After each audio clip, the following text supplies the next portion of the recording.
Let's talk now a bit about how to wire up events to your page class.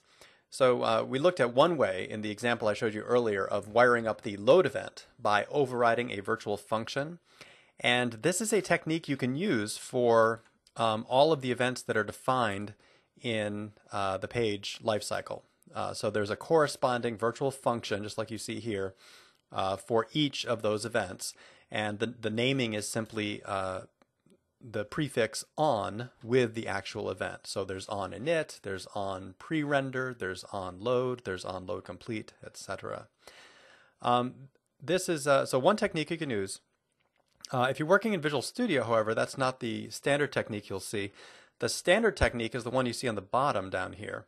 And this one is kind of less obvious, but all you need to do is create a function named page underscore and then the name of the event you want to add a handler for.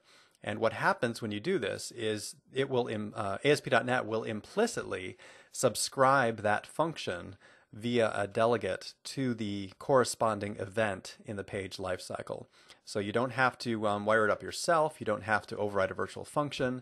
All you have to do is write a function that is named that. And this is a feature called Auto Event Wireup that is enabled by default, and it is the preferred model in Visual Studio 2008 as well as 2005.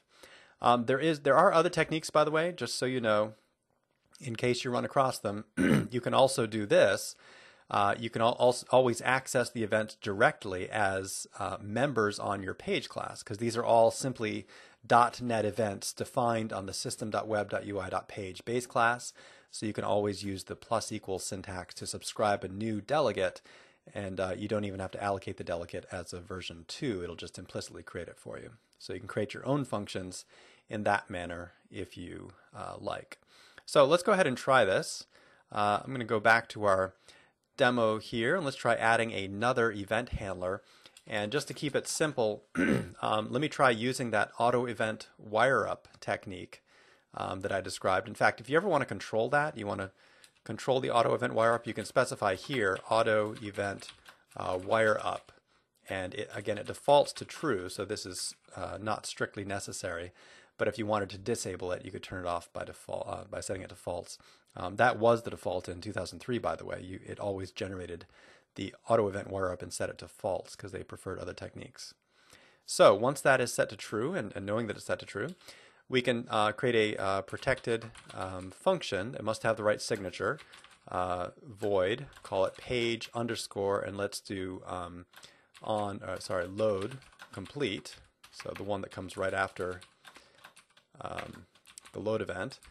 And the signature must be the standard event handler signature, passing an object reference, which is the sender, and an event args parameter, which are the parameters coming in from the sender. And inside of here, we could do something just like write to the response, just to get something out there. Page load complete called. Okay, so that's an example of wiring up an event handler using the auto event wire up mechanism and having it implicitly wired up to the corresponding event. So let's try launching that page, localhost hellocb.aspx. It's the right file, and notice at the top our page load complete event did in fact fire, and we were able to trap it. So you can use that technique to subscribe to any of the events just by prefixing the function name with the name capital P page.